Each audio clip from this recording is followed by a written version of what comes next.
नमस्कार दोस्तों, आज की कहानी है नया विवाह। ये मुंशी प्रेमचंद की बेमेल विवाह या कह सकते हैं बचपन पचपन के जो विवाह होते हैं उन पर आधारित है। 50 साल के डंगामल है जिनकी दूसरी शादी होती है एक 15-16 वर्षीय लड़की आशा से। उनके लाख प्रयत्न करने के बाद भी आशा का आकर्षण गंगामल की ओर नहीं होता है। वहीं उसका आकर्षण उनके नौकर जुगल की ओर होता है। उसी पे आधारित कहानी है, सुनिए, आपको बड़ा मजा आएगा। तो चलिए स्टार्ट करते हैं। पुरानी देह पुरानी ही है, लेकिन उसमें सदैव नया रक्त दौड़ता रहता है। नए रक्त के प्रवाह पर ही हमारे जीवन का आधार है। पृथ्वी की इस निरंतर अवस्था में यह नयापन उसके एक एक अणु में, एक एक कण में, तार में बसे हुए स्वरों की भांति गूंजता रहता है। और सालों साल की बुढ़िया आज भी नवेली दुल्हन बनी हुई है। जब से लाला डंगामल ने नया विवाह किया है, उनका यौवन नए सिरे से जाग उठा है। जब पहली स्त्री जीवित थी, तब वे घर में बहुत कम रहते थे। प्रातः 10 बजे निकलते थे, पूजा पाठ करते थे, फिर भोजन करके दुकान चले जाते थे और वहां से रात के 1 बजे थके मांदे लौटते थे, जब तक वह सो नहीं जाती थी। यदि लीला कभी कहती, जरा और सवेरे आ जाया करो, तो बिगड़ जाते और कहते, तुम्हारे लिए क्या दुकान छोड़ दूं या रोजगार बंद कर दूं। यह वह जमाना नहीं है कि लोटा भर जल चढ़ाकर लक्ष्मी जी प्रसन्न हो जाएं।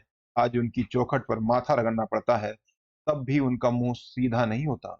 लीला बेचारी, उनकी जो पहली पत्नी, वो चुप हो जाया करती थी। अभी 6 महीने की बात है। लीला को बहुत तेज ज्वार चढ़ा हुआ था, बुखार चढ़ा हुआ था। लाला जी दुकान जाने लगे, तब उसने डरते डरते कहा, देखो मेरा जी अच्छा नहीं है, जरा जल्दी आ जाना। टंगामल ने पगड़ी उतारकर खूंटी पर लटका दी और बोले, अगर मेरे रहने से तुम्हारा जी अच्छा हो जाता है तो मैं दुकान नहीं जाऊंगा। लीला हताश होकर बोली, मैं दुकान जाने को तो नहीं मना करती, केवल जरा जल्दी आ जाना। तो क्या दुकान पर बैठा मैं मौज करता हूँ? लीला इसका क्या जवाब देती? पति की यह स्नेहहीन व्यवहार उसके लिए कोई नई बात ना थी। इधर कई सालों से उसे इसका कठोर अनुभव हो रहा था कि उसकी इस इसी घर में कद्र नहीं है। वह अक्सर इस समस्या पर विचार किया करती थी। वह अपना कोई अपराध ना पाती। वह पति की सेवा अब से पहले से ज्यादा करती, उनके कार्यभार को हल्का करने की बराबर चेष्टा करती रहती, बराबर प्रसन्नचित्त रहती, कभी उनकी इच्छा के विरुद्ध कोई काम नहीं करती थी।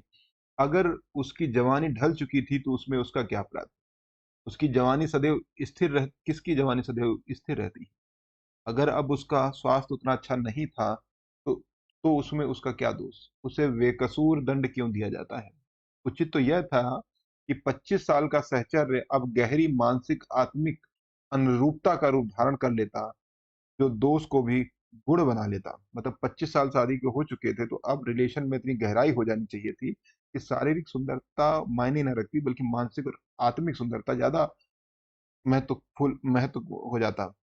लेकिन यहाँ तो उल्टा चल रहा था। जो पके फल की तरह ज्यादा रसीला, ज्यादा मीठा, ज्यादा सुंदर हो जाता। लेकिन लाला जी का वणिक हृदय हर एक पदार्थ को वाणिज्य की तराजू से तौलता था। बूढ़ी गाय जब दूध ना दे, ना बच्चे दे, तब उसके लिए गौशाला ही सबसे अच्छी जगह है। उनके विचार में लीला के लिए इतना ही काफी था कि घर की मालकिन बनी रहे, आराम से खाए और पड़ी रहे। उसे इख्तियार है, चाहे जितने जेवर बनवाए, चाहे जितना स्नान व पूजा करे, केवल उनसे दूर रहे। मानव प्रकृति की जटिलता का एक रहस्य यह है कि डंगामल जिस आनंद से लीला को वंचित रखना चाहते थे, उसी आनंद के लिए वह खुद सदैव परेशान रहते।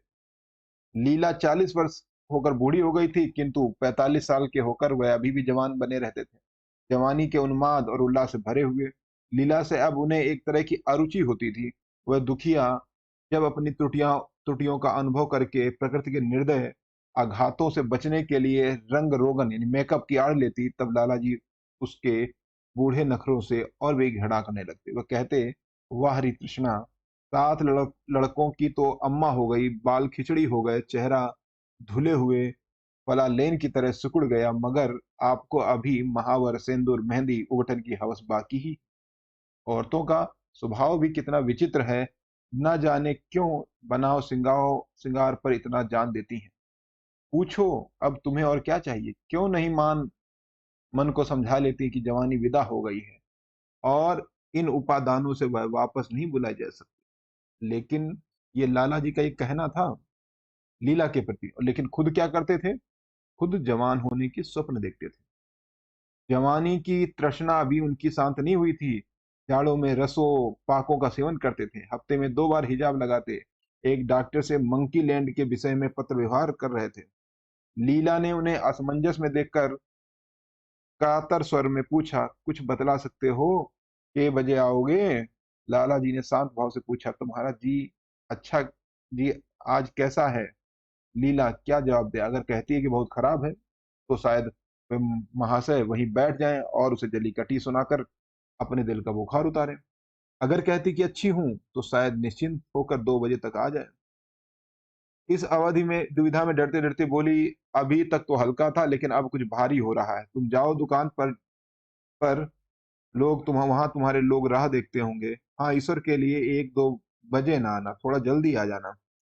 सेठ जी ने अपने स्वर में स्नेह की चाशनी देकर कहा, 12 बजे तक आ जाऊंगा। लीला का मुख धूमिल हो गया। उसने कहा, 10 बजे तक नहीं आ सकते? 11:30 से पहले किसी तरह नहीं। नहीं, 10:30 बजे? अच्छा, 11 बजे तक आ जाऊंगा। लाला जी वादा करके चले गए। 10 बजे शाम रात में एक मित्र ने उन्हें मुजरा के लिए आमंत्रित कर दिया। जब एक आदमी आपको बुलाता है तब यह कहाँ की भलमनसाहत है कि आप उसका निमंत्रण स्वीकार कर दें। लाला जी मुजरा सुनने चले गए। रात के बज गए 2। अब घर जब पहुंचे तो चुपके से एक नौकर को जगाया, अपने कमरे में आकर लेट गए। लीला उनकी राह देखती प्रतिक्षण विकल वेदना का अनुभव करती हुई न जाने कब सो गई थी। अंत फिर धीरे धीरे अंत में एक बीमारी इस बीमारी ने अभागी लीला की जान ले ली। लाला जी को उसके मरने का बड़ा दुख हुआ। मित्रों ने संवेदना के तार भेजे। एक पत्र में शोक पत्र भी छपवाया गया। लीला के मानसिक और धार्मिक सद्गुणों को खूब बढ़ा चढ़ाकर उसमें वर्णन किया गया। लाला जी ने इन सभी मित्रों को हार्दिक धन्यवाद दिया जिन्होंने लीला लीला के लिए पत्र लिखा। लीला के नाम से एक बालिका विद्यालय में 5 वजीफे भी प्रदान किए गए। एक मृतक भोज भी किया गया। इतना बड़ा किया गया कि हो सकता है आने वाले कई सालों तक नगर के इतिहास में याद रहेगा। लेकिन 1 महीना भी ना गुजर पाया था कि लाला जी के मित्रों ने चारा डालना शुरू कर दिया। उसका असर यह हुआ कि 6 महीने की विदुरता के तप के बाद उन्होंने दूसरा विवाह कर लिया। आखिर बेचारे क्या करते? जीवन में एक सहचरी की आवश्यकता तो होती ही है। इस उम्र में तो एक तरह से वह अनिवार्य ही हो गई थी। जब से नई पत्नी आई, लाला जी के जीवन में आश्चर्यजनक परिवर्तन हो गया। दुकान से अब उतना प्रेम नहीं था। लगातार हफ्तों न जाने न जाने में भी उनके कारोबार में कोई हर्ज नहीं होता था। जीवन के उपभोग की जो शक्ति दिन दिन क्षीण होती जाती थी, अब वह छींटे पाकर सजीव हो गई। सूखा पेड़ हरा हो गया। उसकी नई नई कोपलें फूटने लगी थी। मोटर नई आ गई थी। कमरे के नए फर्नीचर सज गए थे। नौकरों की संख्या बढ़ गई। रेडियो आ गया। प्रतिदिन नए नए उपहार आते। लाला जी की बूढ़ी जवानी जवानों की जवानी से भी प्रखर हो गई। उसी तरह जैसे बिजली का प्रकाश चंद्रमा के प्रकाश से ज्यादा स्वच्छ और मनोरंजक होता है। लाला जी को उनके मित्र इस रूपांतरण पर बधाइयां देते। जब वे गर्व के साथ कहते, भाई हम तो हमेशा जवान रहे और जवान रहेंगे। बुढ़ापा यहाँ आए तो उसके मुंह पे कालिख लगाकर गधे पर उल्टा बैठा करके शहर से बाहर निकाल दो। जवानी और बुढ़ापे को न जाने क्यों लोग अवस्था कहते हैं। जवानी का उम्र से उतना ही संबंध है जितना धर्म का आचार से, रुपए का ईमानदारी से, रूप का श्रृंगार से। आजकल के जवानों को आप जवान कहते हैं? उनकी 1,000 जवानियों को अपने 1 घंटे से भी ना बदलूं। लाला जी कह रहे हैं, मालूम होता है आजकल के जवान जिंदगी में कोई उनके उत्साह ही नहीं, कोई शौक ही नहीं। जीवन क्या है? गलिये में पड़ा हुआ एक ढोल। खाली यही शब्द घटा बढ़ाकर वे अपनी नई पत्नी आशा के हृदय पटल पर अंकित करते रहते। उसे बराबर सिनेमा, थिएटर, दरिया की सैर के लिए आग्रह करते रहते, लेकिन आशा को न जाने क्यों इन बातों से जरा सा भी रुचि नहीं था। वह जाती तो थी मगर बहुत टाल टूल करने के बाद। एक दिन लाला जी ने आकर कहा, चलो आज बजरे मतलब नदी पे नाव में सैर करें। वर्षा के दिन थे। नदी में पानी चढ़ा हुआ था। मेघ मलाएं अंतर राष्ट्रीय सेनाओं की भांति रंग बिरंगी वर्दियों पहने आकाश में कवायद कर रही थी। सड़क पर लोग मलार और बारहमासी गाते चलते थे। बागों में झूले पड़े थे। आशा ने बेदिली से कहा, मेरा जी तो नहीं चाहता।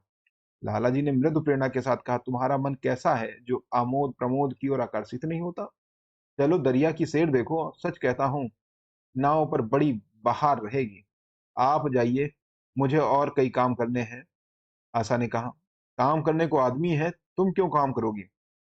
महाराज, आशा ने कहा, महाराज अच्छे सालन नहीं पकाता, आप खाने बैठेंगे तो उन्हें क्या खिलाऊंगा? आप उठ जाएंगे, खाएंगे नहीं।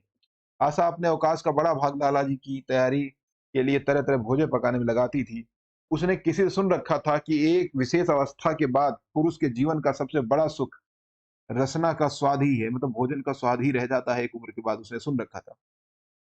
यहाँ लाला जी ने ये बात सुनी तो उनका आत्मा खिल उठी। उन्होंने सोचा कि आशा को उनसे कितना प्रेम है, वह दरिया की सैर को उनकी सेवा के लिए छोड़ रही है। एक लीला थी, मान न मान चलने को तैयार रहती थी, पीछा छुड़ाना पड़ता था, खामखा सिर पर सवार हो जाती थी और सारा मजा किरकिरा कर देती थी। स्नेह भरे उल्हाने से बोले, तुम्हारा मन भी विचित्र है, अगर एक दिन सालन फीका ही रहा, ऐसा क्या तूफान हो जाएगा? तुम तो मुझे बिल्कुल निकम्मा बनाए देती हो, अगर तुम न चलोगी तो मैं भी नहीं जाऊंगा। आशा ने जैसे गले से फंदा छुड़ाते हुए कहा, आप भी तो मुझे इधर उधर घुमा घुमा कर मेरा मिजाज बिगाड़ देते हैं। यह आदत पड़ जाएगी तो घर का धंधा कौन करेगा? मुझे घर के धंधे की लाला जी ने कहा, मुझे घर की धंधे की रत्ती भर परवाह नहीं। मैं चाहता हूं कि तुम्हारा मिजाज बिगड़े और तुम गृहस्थी की चक्की से दूर रहो। तुम मुझे बार बार क्यों कहती हो? मैं चाहता हूं तुम मुझे तुम कहो। तुम मुझे बार बार आप क्यों कहती हो? मैं चाहता हूं तुम कहो। मुझे तुम कहो, तू कहो, गालियां दो, धौस जमाओ। तुम तो मुझे आप कह के जैसे देवता के सिंहासन पर बैठा देती हो। मैं अपने घर में देवता नहीं, चंचल बालक बनना चाहता हूँ। ये लाला जी के शब्द हैं भाई साहब। आशा ने मुस्कुराने की चेष्टा करके कहा, भला मैं आपको तुम कहूंगी? तुम बराबर वाले को कहा जाता है, बड़ों को नहीं। मुनीम ने 1 लाख के घाटे की भी अगर खबर सुनाई होती तो भी शायद लाला जी को इतना दुख ना होता जितना आशा के इन कठोर शब्दों से। उनका सारा उत्साह, सारा उल्लास जैसे ठंडा पड़ गया। सिर पर किसी ने कुल्हाड़ी मार दी। फूलदार टोपी, गले में पड़ी हुई जोगियों रंग की चुनी हुई रेशमी चादर, वह तंजीब का बेलदार कुर्ता जिसमें सोने के बटन लगे हुए, सारा ठाठ कैसे उन्हें हास्यजनक जान पड़ने लगा, जैसे वह सारा नशा किसी मंत्र ने उतार दिया हो। निराश होकर बोले, तो तुम्हें चलना है या नहीं? मेरा जी नहीं चाहता। तो मैं भी नहीं जाऊं। मैं आपको आपको कब मना करती हूँ? फिर आप कहा। आशा ने जैसे भीतर से जोर लगाकर कहा, तुम, और उसका मुखमंडल लज्जा से आरक्त हो गया। हाँ, इसी तरह तुम कहा करो। तुम नहीं चल रही हो? अगर मैं कहूं तुम्हें चलना पड़ेगा तब चलूंगी। आपकी आज्ञा अपना मानना मेरा धर्म है। लाला जी आज्ञा न दे सके। आज्ञा और धर्म ये शब्द उनके कानों में चुभने लगे थे। खिसियाए हुए बाहर को चल पड़े। उस वक्त आशा को उन पर दया आ गई। बोली, तो कब तक लौटोगे? मैं नहीं जा रहा हूँ। अच्छा, तो मैं भी चलती हूँ। जैसे कोई जिद्दी लड़का रोने के बाद अपनी इच्छित वस्तु पाकर उसे पैरों से ठुकरा देता है, उसी तरह लाला जी ने मुंह बनाकर कहा, तुम्हारा जी नहीं करता तो ना चलो। मैं आग्रह नहीं करता। आप नहीं, तुम बुरा मान जाओगे। आशा लेकिन आशा ने कहा, लेकिन उमंग से नहीं। जिस मामूली वेश में थी उसी तरह खड़ी हुई, न कोई सजी साड़ी, न जड़ाऊ, न गहने, न श्रृंगार, न जैसे कोई विधवा हो। ऐसी ही बातों पर लाला जी का मन झुंझुला उठता था। ब्याह किया था जीवन का आनंद उठाने के लिए, झिलमिलाते हुए दीपक में तेल डालकर उसे और चटक करने के लिए। अगर दीपक का प्रकाश तेज ना हुआ तो तेल डालने से क्या लाभ? न जाने इसका मन क्यों नहीं इतना शुष्क और नीरस है, जैसे कोई ऊसर का पेड़ हो। कितना ही पानी डालूं, उसमें हरी पत्तियों के दर्शन ही नहीं होते। जड़ाऊ गहनों से भरी पेटरियां खुली हुई हैं, कहां कहां से मंगवाए, दिल्ली से, कलकत्ता से। कैसी कैसी बहुमूल्य साड़ियां रखी हुई हैं, एक नहीं सैकड़ों, पर केवल संदूक में कीड़ों का भोजन बनने के लिए। दरिद्र घर की लड़कियों में यही ऐब होता है, उनकी दृष्टि सदैव संकीर्ण रही है। ना खा सके, ना पहन सके, ना दे सके। उन्हें तो खजाना भी मिल जाए तो यही सोचती रहेंगी कि खर्च कैसे करें। दरिया की सैर तो हुई पर विशेष आनंद ना आया। कई महीनों तक आशा की मनोवृत्तियों को जगाने का असफल प्रयास करने करने के बाद भी लाला जी ने समझ लिया कि उसकी पैदाइश ही गरीब मुहर्रिमी में हुई है, मतलब गरीबी में हुई है। लेकिन फिर भी निराश ना हुए। ऐसे व्यापार में एक बड़ी रकम लगाने के बाद उसमें अधिक से अधिक लाभ उठाने की बड़ी प्रवृत्ति को कैसे त्याग देते? विनोद की नई-नई योजनाएँ पैदा की जाती हैं। ग्रामोफ़ोन अगर बिगड़ जाता है, गाता नहीं है या साफ आवाज़ नहीं आती है तो मरम्मत करानी पड़ती है। उसे उठाकर फेंका नहीं जाता। तो मूर्खता है, अगर फेंकते हो तो मूर्खता है। इधर बूढ़ा महाराज मैं मतलब उनका रसोई वाला, खाना बनाने वाला, एकाएक बीमार होकर घर चला गया। उसकी जगह उसका 17-18 साल का जवान लड़का आ गया। कुछ अजीब गँवार था, बिल्कुल उजड्ड, कोई बात ही नहीं समझता था, जितने रोटियाँ बनाता उतनी तरह की। हाँ, एक बात समान होती, सब बीच में मोटे होते, किनारे पतले। दाल कभी इतनी पतली जैसे चाय, कभी इतनी गाढ़ी जैसे दही। नमक कभी इतना कम कि बिल्कुल फीकी, कभी इतना तेज कि नींबू का कि पूछो मत। नींबू का शौकीन। आशा मुँह हाथ धोकर चौके में ही पहुँच जाती और इस ढपोर संग को भोजन पकाना सिखाती। एक दिन उसने कहा, "तुम कितने नालायक आदमी हो जुगल! आखिर इतनी उम्र तक तुम घास खोदते रहे या भाड़ झोंकते रहे कि रोटियाँ तक बनानी नहीं आती?" जुगल आँखों में आँसू भरकर कहता है, "बहू जी, अभी मेरी उम्र ही क्या है, 17वाँ ही तो पूरा हुआ है।" आशा को उसकी बात पर हँसी आ गई। उसने कहा, "तो रोटियाँ पकाना क्या 5-10 साल में आता है? आप 1 महीना सिखा दें बहू जी, फिर देखिए मैं आपके कैसे रोटियाँ फूली हुई बनाता हूँ, आपका जी खुश हो जाएगा। जिस दिन मुझे अच्छी रोटियाँ बनानी आ जाएँगी, मैं आपसे इनाम लूँगा। सब्ज़ी तो अब मैं कुछ न कुछ बनाने लगा हूँ, क्यों ना मैं बहू जी?" आशा ने हौसला बढ़ाने वाली मुस्कुराहट के साथ कहा, "सालन नहीं, सब्ज़ी नहीं तो बनाना तुम्हें आता है। अभी कल ही नमक इतना तेज़ था कि खाया नहीं गया। मसाले में कचांध आ रही थी। मैं जब सालन बना रहा था तब आप यहाँ से गायब थी ना बहू जी। तो अच्छा, मैं जब यहाँ बैठी रहूँ तब तुम्हारा सालन बढ़िया पकेगा। आप बैठी रहती हैं तो मेरी अकल ठिकाने रहती है।" ये जुगल ने कहा। आशा को जुगल की इन भोली बातों पर खूब हँसी आ रही थी। हँसी रोकना चाहती थी, पर वह इस तरह निकल पड़ती थी जैसे भरी बोतल उड़ेल दी गई हो। "और मैं नहीं रहती तब? तब तो आपके कमरे के द्वार पर जा बैठता हूँ। वहाँ बैठकर अपनी तकदीर को रोता हूँ।" आशा ने हँसी रोककर पूछा, "क्यों रोते हो, क्यों?" "यह ना पूछिए बहू जी, आप इन बातों को नहीं समझेंगी।" आशा ने उसके मुँह की ओर प्रश्न प्रश्न की आँखों से देखा। उसका आशय कुछ तो समझ गई पर ना समझने का बहाना किया। "तुम्हारे दादा आ जाएँगे, तब तुम चले जाओगे क्या जुगल? और क्या करूँगा बहू जी, यहाँ कोई काम दिलवा दीजिए तो पड़ा रहूँगा। मुझे मोटर चलाना सिखवा दीजिए, आपको खूब सैर कराऊँगा।"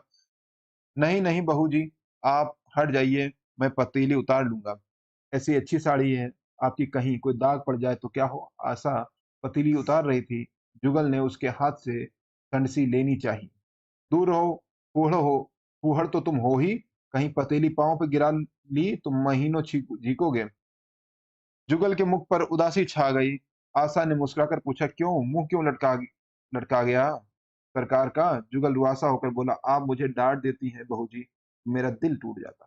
सरकार लाला जी कितना भी डाँटे, घुड़के, मुझे बिल्कुल भी दुःख नहीं होता। आपकी नज़र कड़ी देखकर मेरा खून जम जाता है।" आशा ने दिलासा दिया, "मैंने तुम्हें डाँटा तो नहीं, केवल यही तो कहा कि कहीं पतीली तुम्हारे पाँव पे गिर गई तो क्या हो? हाथ ही तो है आपका भी, कहीं आपके ही हाथ से छूट पड़े तो?" लाला डंगामल ने रसोई के द्वार पर आकर कहा, "आशा जरा यहाँ आना, देखो तुम्हारे लिए कितने सुंदर गमले लाया हूँ, तुम्हारा कमरे के सामने रखे जाएँगे, तुम यहाँ धुएँ धक्कड़ में क्यों हलकान होती हो? इस लड़के से कह दो कि जल्दी महाराज को बुलाए, नहीं तो मैं कोई दूसरा आदमी रख लूँगा, महाराजाओं की कमी नहीं है। आखिर कब तक रियायत करें, गधों को जरा भी तमीज़ नहीं आई। सुनता है जुगल? लिख दे अपने बाप को।" चूल्हे पर तवा रखा हुआ था। आशा रोटियां बेलने में लगी थी। जुगल तवे की रोटियां सेक रहा था। ऐसी हालत में भला आशा कैसे गमले देखने जाती? उसने कहा, "जुगल रोटियां रोटियां टेढ़ी मेढ़ी बेल डालेगा।" लाला जी ने कुछ चिढ़कर कहा, "अगर रोटियां टेढ़ी मेढ़ी वो बेलेगा तो निकाल दिया जाएगा।" आशा अनसुनी करके बोली, "10 5 दिन में सीख जाएगा, निकालने की क्या जरूरत है? तुम आकर बतला दो गमले कहाँ रखे जाएं। कहती तो हूँ रोटियां बेल कर आती हूँ।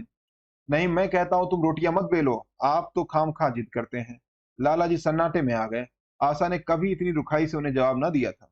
या केवल रुखाई ना थी, इसमें कटुता भी थी। लज्जित होकर चले गए। उन्हें ऐसा क्रोध आ रहा था कि इन गमलों को तोड़कर फेंक दें और सारे पौधों को चूल्हे में डाल दें। जुगल ने सहमे स्वर में कहा, आप चली जाएं बहू जी, सरकार बिगड़ जाएंगे। पको मत, जल्दी जल्दी फुलके रोटियां सेको, नहीं तो निकाल दिए जाओगे। और आज मुझसे रुपए लेकर अपने लिए कपड़े बनवा लेना। भिकमंगों की सी सूरत बनाए घूमते हो। और बाल क्यों इतने बड़े रखे हैं, तुम्हें नाई भी नहीं जुड़ता? जुगल ने दूर की बात सोची, बोला, कपड़ा बनवा लूं तो दादा को हिसाब क्या दूंगा? अरे पागल, मैं हिसाब में देने को नहीं कहती, मुझसे ले लेना। जुगल काहिलपन की हंसी हंसा, आप बनाएंगी? आप बनवाएंगी तो अच्छे कपड़े लूंगा।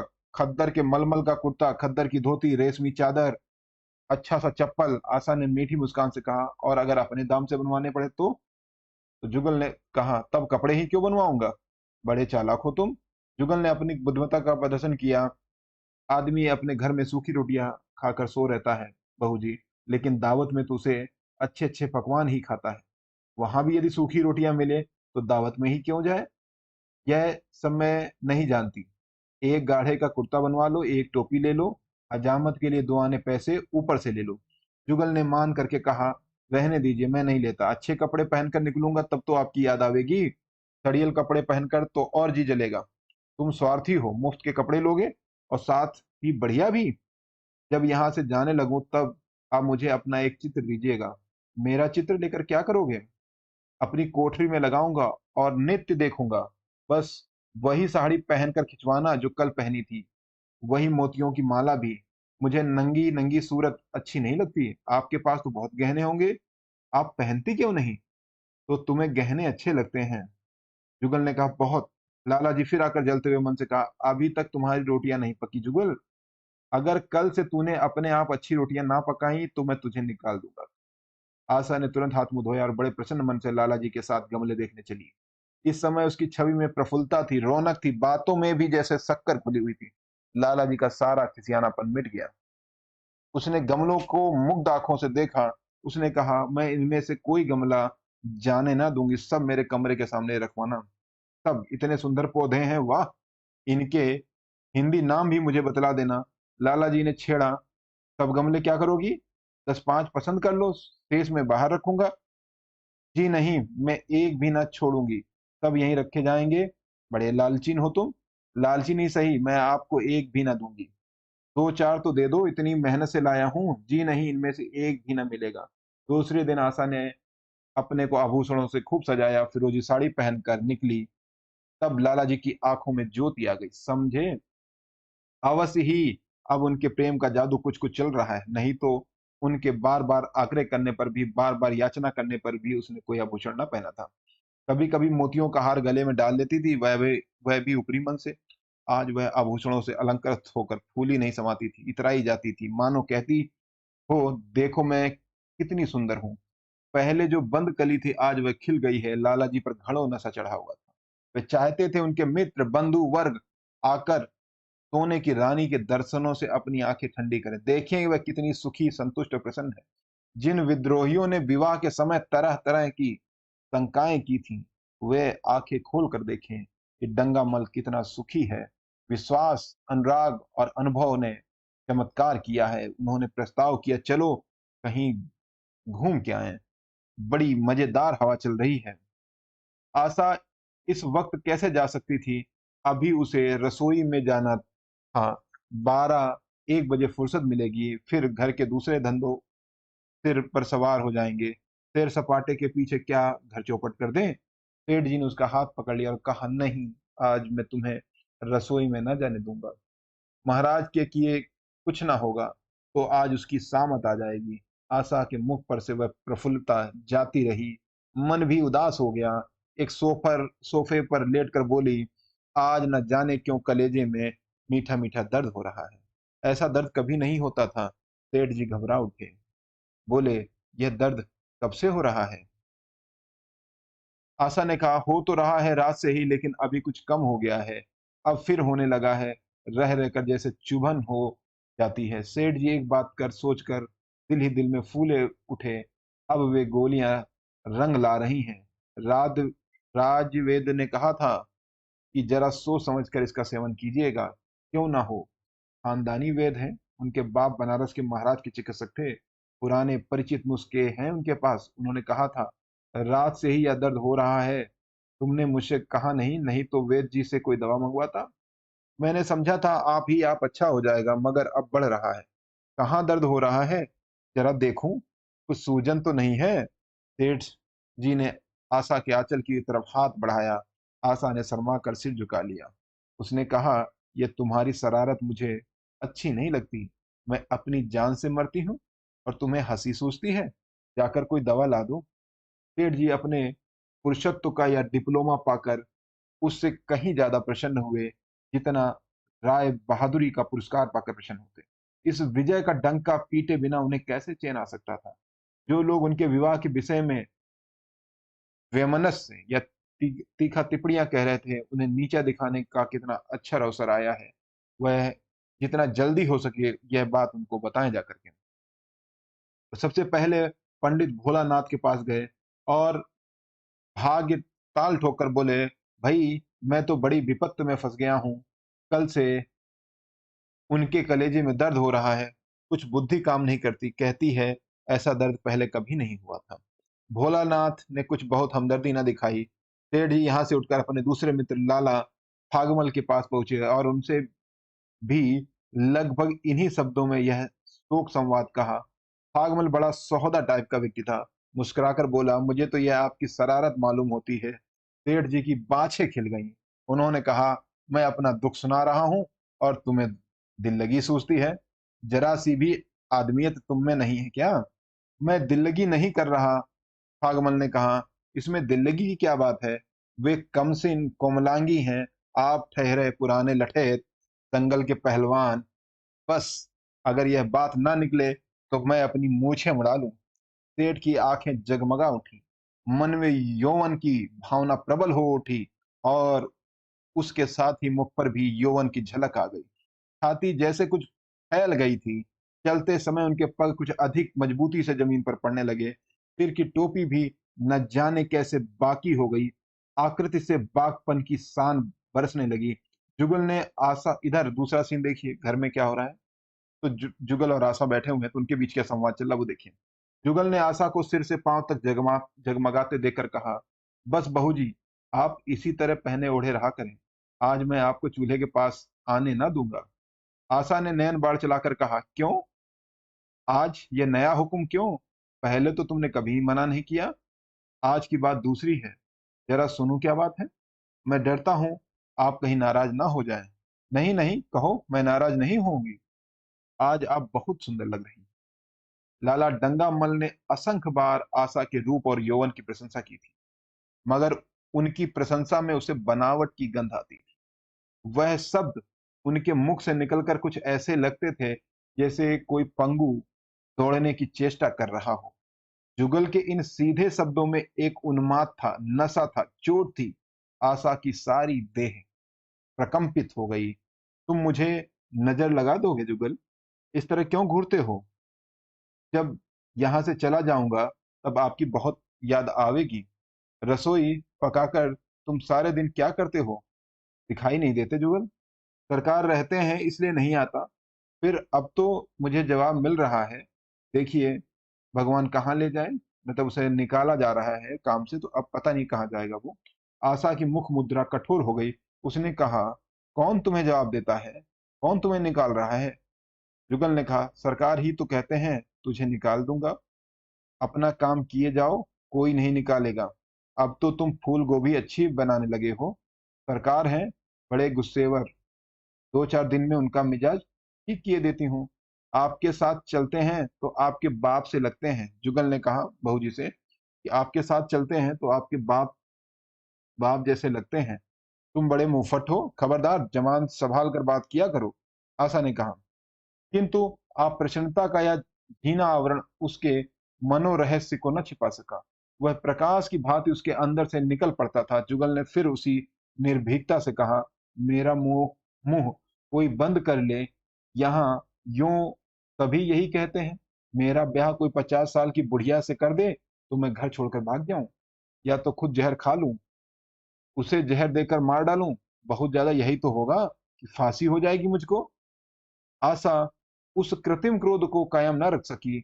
जुगल ने उसकी हृदय वीड़ा के हृदय वीड़ा के तारों पर मिज़राब की ऐसी चोट मारी थी कि उसके बहुत जब्त करने पर भी मन की व्यथा बाहर निकल आई। उसने कहा, जुगल, भाग्य भी तो कोई वस्तु है। जुगल ने कहा, ऐसा भाग्य जाए भाड़ में। तुम्हारा ब्याह किसी बुढ़िया से ही कराऊं, देख लेना। आशा ने कहा, तो मैं भी जहर खा लूंगा, देख लीजिएगा। क्यों? बुढ़िया तुम्हें जवान स्त्री से ज्यादा प्यार करेगी, ज्यादा सेवा करेगी, तुम्हें सीधे रास्ते पर रखेगी। जुगल ने कहा, यह सब काम तो माँ करती है। बीवी जिस काम के लिए है, उसी काम के लिए है। आखिर बीवी किस काम के लिए है? आशा ने कहा। तभी मोटर की आवाज आई। न जाने कैसे आशा के सिर का आंचल जो खिसक कर कंधों पर आ गया था, उसने जल्दी से आंचल खींचकर सिर पर कर लिया और यह कहती हुई अपने कमरे की ओर लपकी, लाला भोजन करके चले जाएं तब आना। तो नमस्कार दोस्तों, ये कहानी यहीं पे समाप्त हो रही है। कैसी लगी? आपको मैं समझता हूँ कि अच्छी लगी होगी। नमस्कार।